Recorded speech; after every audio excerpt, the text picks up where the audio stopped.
pessoal, vamos para mais notícias do Cruzeiro. Hoje tem Cruzeiro e Muxuque Runa pela segunda rodada da fase da Copa Sul-Americana, né, gente?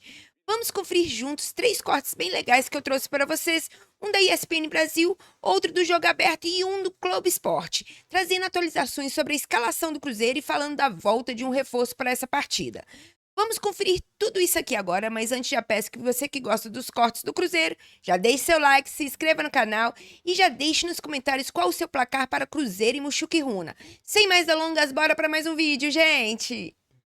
Porque hoje tem o Cruzeiro pela Sul-Americana, Cruzeiro e Muxuque Runa. E a Natália Andrade traz as informações, Natália. Bom dia, amigos do estúdio. Bom dia, fã de esportes. O Cruzeiro enfrenta o Muxuque Runa hoje às 9h30 da noite no Mineirão pela segunda rodada da Copa Sul-Americana. E a missão do Cruzeiro é vencer, já que a equipe celeste estreou com derrota semana passada contra o Santa Fé, perdeu de 1-0 fora de casa, aquele jogo com gol no último minuto. Para esse jogo, o Léo Jardim vai poder contar com o Matheus Pereira, ele que vinha sendo dúvida nos últimos jogos porque estava esperando o nascimento do Theo, o primeiro filho. O Theo nasceu domingo, tá tudo certo com ele, tudo certo com a esposa do Matheus Pereira também. Ele tá liberado para jogar. Quem não vai estar presente nesse jogo é a torcida do Cruzeiro. A equipe cumpre uma punição da Sul-Americana do ano passado e vai estrear em casa com os portões fechados. Do outro lado, o Cruzeiro tem o Muxuque Runa, que estreou com vitória por 3-2 diante do Palestino, a equipe equatoriana que está na 8ª posição do campeonato equatoriano. Chegou aqui em BH ontem com música, fazendo muita festa, comemorando muito a oportunidade de disputar novamente uma competição continental.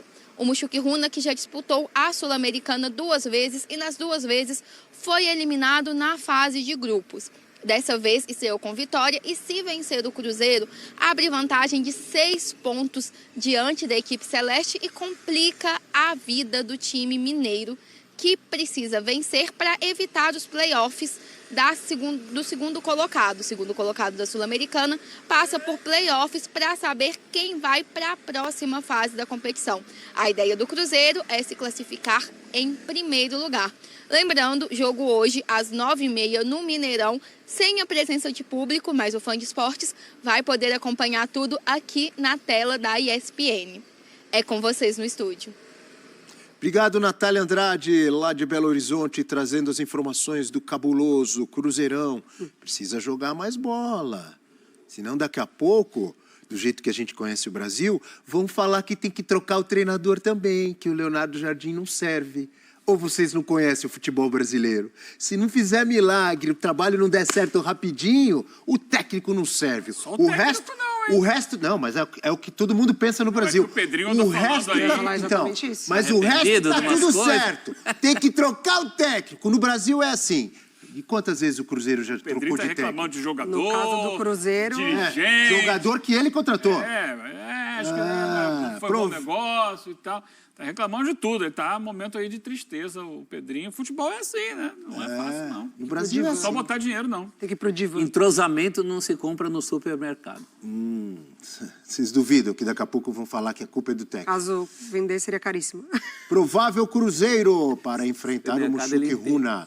Muxuque Runa, né? Não errei o nome do time. Não, Se você quiser saber mais sobre Muxuque Runa, vai lá no espn.com.br, tem uma reportagem muito legal, assinada pelo monstro Capitão América Eugênio Leal, contando a história do Muxuque Runa.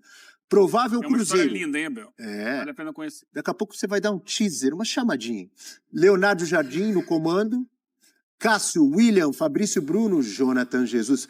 Foi expulso, para mim, injustamente. Não teve nem falta no jogador do Inter.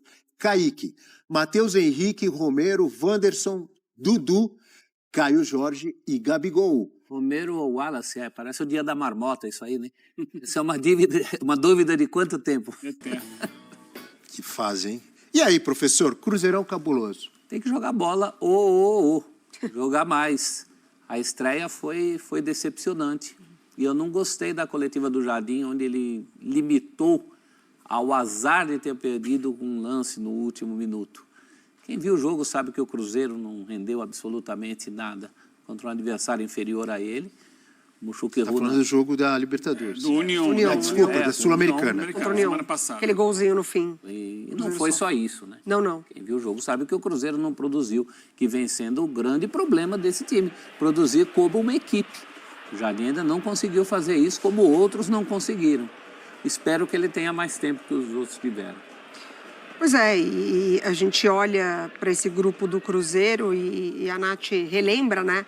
Sobre só o primeiro de Sul-Americana avançar e o segundo pegar os terceiros de Libertadores.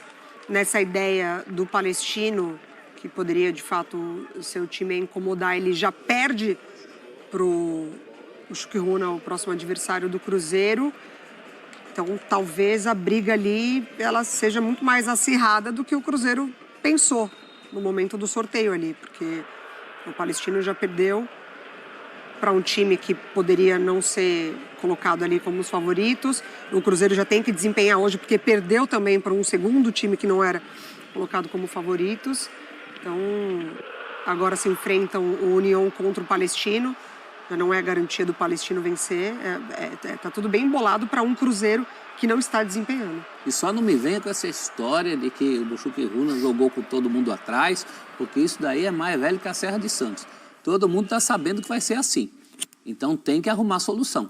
Ainda mais esse elenco que foi montado com tanta gente de história no futebol, de peso, jogadores experientes. Contra o Palestino foi 3-2 o jogo, Tem né? que Um jogo voltar a funcionar movimentado. como time. Voltar não, esse time nunca funcionou como time. Tem que passar a funcionar como time. E sim, Matheus Pereira é uma ótima opção e o time fica mais criativo com ele. Professor Celso, você sabe que eu sou natural de Santos. Sim. Eu nasci em Santos, fui criado em Santos, mas eu não conhecia essa expressão que você usou, mais velho, Mais velho que a Serra de Serra Santos. de Santos. Acabou de cunhar essa expressão. Ele inventou agora? Não, essa expressão é o pessoal de meia idade aí sabe. É mais velho que a Serra de Ah, Santos. não é do meu tempo. Eu não sou de meia idade, então tá bom. A Serra de Santos é antiquíssima. Foi uma das primeiras coisas que os portugueses viram aqui. Originou aquela série A Muralha. Né? A muralha era a Serra de Santos, que os bandeirantes tinham que ultrapassar. Perfeito. Grande professor Celso. Mais velho que a Serra de Santos. É cultura, é história. Gostei dessa. Eugênio Leal, fale um pouco aí para você chamar a galera para acompanhar aquela matéria maravilhosa que você fez do Muxuque Runa. A gente tem até a ilustração aí. Está lá no site da ESPN, né, espn.com.br. A história do Muxuque Runa é engraçada, porque ele é completamente diferente. Antes de ser um clube, Muxuque Runa é uma cooperativa de crédito. Criada por esse cara que está aí na foto, que é o Luiz Alfonso Chango, um indígena, e ele usa esse poncho, que é muito usado pelos indígenas lá nos Andes, como símbolo do clube. O clube é conhecido como Pontito. Essa cooperativa foi criada justamente para incentivar, para sustentar, né, para viabilizar os camponeses, os índios que trabalham na agricultura, para que eles pudessem ter como investir e crescer. E por isso, homem novo significa Muxuque Runa. Que eles fossem novos homens a partir de crédito, porque as instituições tradicionais de crédito não emprestavam dinheiro, não financiavam os negócios dos indígenas. Então, ele, indígena, foi o primeiro do povo dele a frequentar a escola, quando não era comum. O pai dele, incentivado por outras pessoas, o matriculou numa escola, ele se formou, hoje é rico, juntou dinheiro, e ele entendeu que era necessário também fazer com que os outros do povo dele crescessem. E o clube é uma maneira de divulgar isso. No Equador já é uma das maiores instituições financeiras hoje, justamente trabalhando em prol desse povo indígena. E jogar no Brasil, a Natália falou, né, que eles fizeram uma grande festa na chegada, que é a visibilidade internacional. Né? Jogar no grande país sul-americano, eles querem aproveitar isso para dar Primeira vez que visibilidade a esse disputam a projeto. Libertadores. Não, é sul-americana, não é a primeira. Sul-americana, mas é a primeira vez que jogam no Brasil. Ah, no Brasil. E ele queria jogar no Brasil. Antes do sorteio, perguntaram a ele. Ele é presidente vitalício do clube. Perguntaram a ele, e aí, sorteio, eu quero jogar no Brasil. Eu quero que a gente seja visto no Brasil. Legal. Eu quero que as pessoas no Brasil conheçam a nossa história. E eles fazem questão sempre de levar a cultura indígena aonde vão. É muito interessante. Muita gente Tem detalhes lá no site. Muita gente no Brasil, então, vai conhecer mais da história do Muxuque Runa. por causa do time e também por causa do estudo, da preparação e do conhecimento de Eugênio Leal. E o Pedro Lourenço, que hoje é o grande investidor da SAF do Cruzeiro, Edu Dracena conhece bem, trabalhou com ele, não é? Ele deu uma entrevista extremamente direta, reta e sem papas na língua. Falando o seguinte, ó, entre outras coisas, que a realidade mostra para todos. Nós erramos muito nas contratações. Erramos bastante. Não vou citar nome porque é deselegante, mas erramos, conversei com ele, com o Matos, e agora temos que errar menos. De preferência, não errar. Fizemos contratações que não deveríamos trabalhar para recuperar isso. Às vezes, temos muitos para uma posição, mas não com o perfil que o técnico precisa. Ele sabe, eu conversei com ele e ele tem consciência. Não tem uma receita certa no futebol, mas o nosso departamento errou muito nisso aí. E o Alexandre é o chefe, então sempre cai nele. O futebol como negócio é péssimo. Não sei se em 5 anos será um bom negócio, mas hoje é um péssimo negócio. Eu não estou acostumado com os salários que ganham os jogadores. Espanou pra tudo que é lado, hein, Everton? Everton não poupou ninguém, hein? Então, Renata, o fato de um multibilionário, né? Obviamente que ele não rasga nota de 100, né? Então ele está assustado, os valores subiram. Aliás, todos os dirigentes estão muito assustados, né? Porque um jogador mediano hoje enche a boca para pedir 500 mil, que é um negócio impressionante. Agora, quando ele traz o Léo Jardim, que é um treinador que, assim, se olharmos para currículo, talvez, se não o maior currículo, tá, gente? Não é o trabalho feito no Brasil, não. Talvez seja o maior que já treinou clubes brasileiros. Não sei, ou se está entre os. E aí o Léo Jardim chega com papel, estatística, chega com estudos feitos junto aos seus pares, ao departamento de análise de desempenho, e aí eles identificam que jogadores, o time fisicamente falha muito ou falhou muito nas contratações, não é um time físico, características de jogadores, o elenco foi muito montado para o Diniz, e as características dos times do Léo Jardim são muito diferentes. E aí ele chega, apresenta os relatórios para o Pedro Lourenço. O Pedro Lourenço olha para tudo que foi feito no Cruzeiro hoje e diz, bom, então contratamos muitos jogadores que não deveriam ser contratados. Sim, é o que o Léo Jardim disse a ele. E aí ele fica com razão diante de um relatório ou de vários relatórios apresentados pelo Léo Jardim de que as contratações, algumas delas foram equivocadas. Agora tem um grande problema. O Wallace, por exemplo, eu vou pensar, um que veio com um currículo importante, com números expressivos, mas chegou até agora e não jogou. Então não foram todos errados, não, mas um deles que chama atenção é exatamente o Wallace. Mas o Pedro não tem filtro, Renato, tem que falar, ele fala mesmo. E falou no momento em que o clube precisa melhorar mesmo, Cicinho. Edu, vou te poupar dessa por enquanto, que eu sei que você estava lá, outras coisas, mas, Cicinho, a sua opinião sobre essa entrevista? Renata, para nós, né, que jogamos futebol, a gente não é acostumado a ver os diretores jogando, né, principalmente o presidente jogando a responsabilidade dessa maneira nas costas dos jogadores. Então, ele está tirando um peso dele e jogando para os jogadores que contrataram. Então, o torcedor começa a ver isso, pode ter certeza que a cobrança dos torcedores em cima dos jogadores que foram contratados vai ser muito grande. Marco Aurélio Cunha, quando um dirigente escancara dessa maneira, qual é a conclusão, como fez o Pedro Lourenço do Cruzeiro? A diferença é que o Cruzeiro é dele e o dinheiro é dele. Quando o dinheiro é do clube, vaza pelos ladrões, vaza pelos buracos, né, no sentido de espaços, e ninguém faz conta. Então, os orçamentos superam, não conseguem acompanhar o gasto, o clube fica em dívida, e o que acontece é que é uma SAF que ele comprou e agora está sentindo no bolso o eventual prejuízo ou custo do futebol. O futebol está muito caro. Aí você vem, distribui salários altíssimos, não é que a contratação é boa ou ruim, é quanto custa cada atleta trazido por um contrato longo. Ele faz a conta, fala, esse negócio é ruim. Deveria ter analisado antes. É muito difícil fazer futebol em gastança. É preciso ter muito critério. Senão você vai ver os orçamentos aí se arrebentarem todos. E agora que o dinheiro é dele, a SAF é dele, ele está sentindo no bolso e aí reclama. Devia ter visto antes. Eu vi ele ali, Marco, entrando com o Gabigol de mão dada. Vocês acham que ele não participou das contratações desses caras? Vamos lá. Se tivesse ganhado o Mineiro, o discurso seria esse? Seria. É porque ainda não encaixou. Seria. Agora, eu duvido que ele não tenha aprovado as contratações que muita gente elogiou, inclusive alguns de nós aqui, Dudu, Gabigol, Fabrício Bruno, Eduardo, todo mundo Ele falou que elogiou. estava vivendo um sonho quando ele contratou Gabigol, quando ele contratou Dudu. Eu não quero aqui ser... Aí a bola não entrou. Você reclama disso aqui, doutor. A bola não entrou, tá ruim. Não, aí não, tá mas a diferença é o seguinte, ele é novo no mercado, ele não conhece o futebol, ele está empolgado. Ele falou que ele se assustou com o que se paga para empresários e jogadores. Ele é um torcedor feliz da vida. Já tinha detonado o Seabra no passado, né? Publicamente. Sim, ele é um diretor feliz da vida, rico, com os seus supermercados, sei lá. E agora ele está vendo que a conta não fecha. E ele, da empolgação, passou a empolgação, começou a vir a razão. Então isso demonstra, Marco, que nem todos que entram no futebol com uma SAF entendem de futebol. Exatamente. Aí entra o problema que eu falo. A SAF é boa? É boa. Mas quem vai comandar? Quem é que vai analisar? Então o cara põe o dinheiro dele para alguém gastar, ele tem que ter conhecimento do que está acontecendo e do mercado do futebol. Então, ele colocou o Max. São dois lados na história. Primeiro, o Pedrinho, na hora também, para mim, um baita gestor, tá?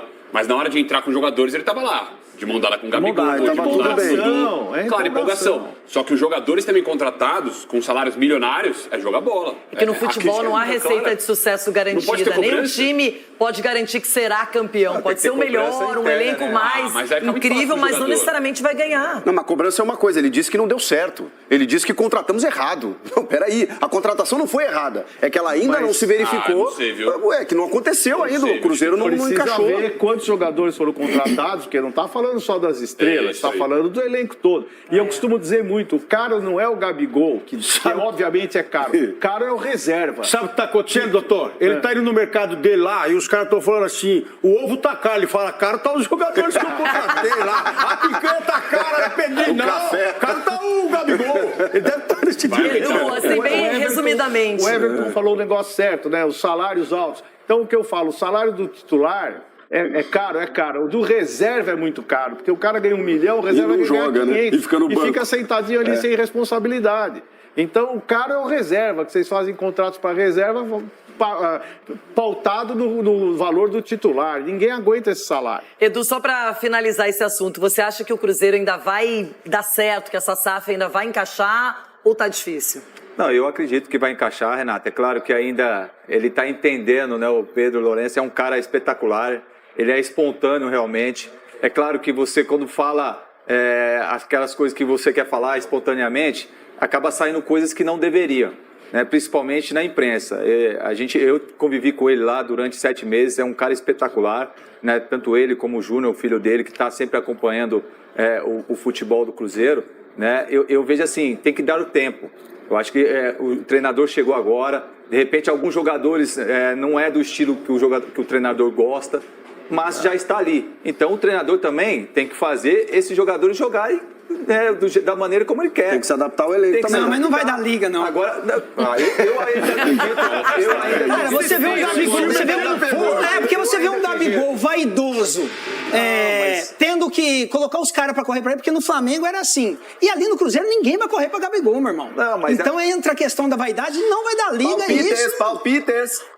Ei, gente, muito boa tarde. Globo Esporte está ao vivo, no ar nessa quarta-feira. Eu deveria dizer buenas tardes. Afinal, é semana de Copa Sul-Americana. Hoje o Cruzeiro contra os equatorianos do Muxucruna no Mineirão. Amanhã também no Gigante da Pampulha tem o Galo contra os chilenos do Deportes Iquique. Vamos fazer o seguinte, vamos pro Gigante da Pampulha, lá está a Giovana Pires, porque o Cruzeiro nesse momento deve estar concentrado, daqui a pouco vai pro estádio, mas não vai ter torcida. Ainda assim é um jogo importante para aliviar a tensão, né, Giovana? Boa tarde.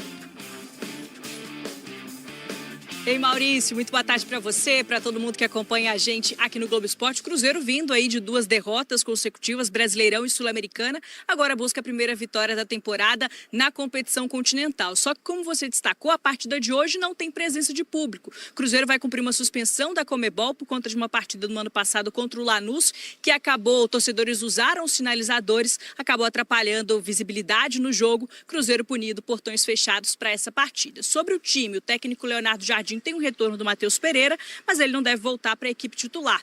Bora já direto para o Campinho, provável escalação do Cruzeiro para essa partida de hoje na Sul-Americana. Tem Cássio no gol, William na lateral direita, a dupla de zaga ali formada, Fabrício Bruno e Jonathan Jesus com Kaique pelo lado esquerdo. Ganhou a vaga aí muito provavelmente nesse time titular. Meio campo do Cruzeiro, então, tem Matheus Henrique e Lucas Romero, com um quarteto ofensivo formado por Wanderson, Dudu e também o Wanderson, Dudu, Gabigol e Caio Jorge. Esse é o provável Cruzeiro e daqui a pouquinho a gente vai conhecer um pouco mais sobre esse adversário do Cruzeiro, o Machuque. O adversário do Cruzeiro disputa a Sul-Americana pela primeira vez e é muito exótico para além do nome.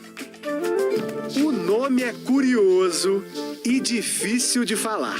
Muxuruna. A palavra é Muxucruna. São palavras de um idioma indígena do Equador. O significado? Homem novo. O clube de futebol Muxucruna tem apenas 22 anos, mas boas histórias para contar. O time foi fundado por sócios de uma cooperativa criada para emprestar dinheiro para indígenas. Este é o momento de recordar e de reflexionar e decirle. A cooperativa começou com 38 integrantes. Hoje, tem mais de 200 mil associados. O sucesso nos negócios motivou a entrada no mundo do futebol. No início, o Muxucruna só aceitava jogadores de origem indígena. Depois isso mudou. Inclusive um brasileiro fez história no clube. Fui muito feliz porque saiu goleador. O sotaque é porque o amazonense Fábio Renato está há quase 20 anos no Equador. O atacante participou da campanha de acesso para a primeira divisão em 2018. Subimos o time de Muxuruna, o presidente se agradou, me firmou 2 anos comigo mais. Assim como o Cruzeiro, o Muxucruna tem um dono. O advogado Luiz Chango é o Pedro Lourenço deles. Carismático e apaixonado por futebol. Ele é dono de algumas propriedades aqui, né? Muito recurso, ele tem muito recurso, muito dinheiro. Tem também um amigo famoso. Sabia que um dos ídolos do Cruzeiro já jogou no Muxucruna? Olha o argentino Sorin vestindo o tradicional poncho vermelho, que simboliza as raízes indígenas do clube equatoriano. Nossa origem é indígena, todos latino-americanos. Uma cooperativa indígena com um futebol que possa crescer. Foi isso que me fez simpatizar pelo clube. Já aposentado em 2019, Sorin participou de um amistoso pelo Muxucruna. Entre todas as curiosidades envolvendo o Muxucruna, talvez a mais exótica tenha a ver com animais. Você acredita que tem um zoológico no centro de treinamento do clube equatoriano? Os bichos atraem visitantes. É um centro de treinamento diferenciado, não? Tem também um parque de dinossauros.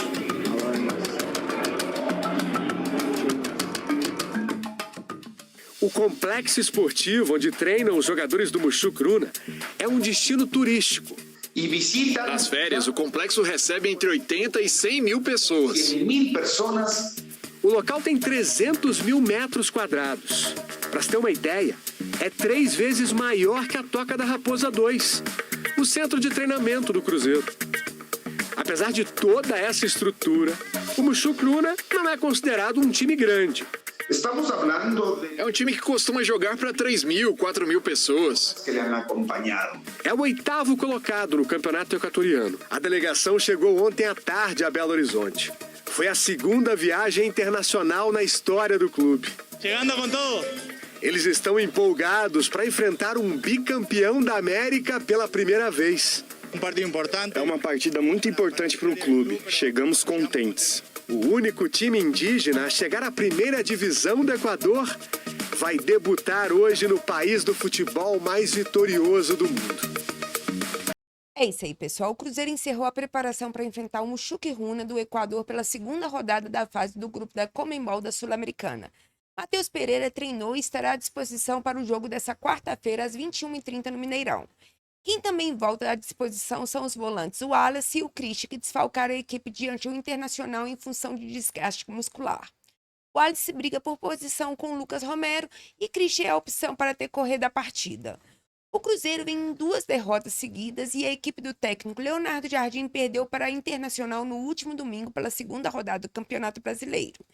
E na semana passada, o time mineiro foi abatido pela União Santa Fé na estreia da Sul-Americana de 2025. O jogo desta noite terá portões fechados e o Cruzeiro vai cumprir punições impostas pela Conmebol por causa do uso de sinalizadores pelos torcedores do clube no jogo contra o Lanús no Mineirão, na semifinal da Conmebol da Sul-Americana no ano passado. Vou ficando por aqui, mas já deixe nos comentários qual o placar de Cruzeiro e Mushuc Runa. E se você gostou desse vídeo, não se esqueça de deixar o seu like, se inscrever no canal e ativar o sininho das notificações para não perder nenhum dos nossos cortes do Cabuloso. Até o próximo vídeo, gente!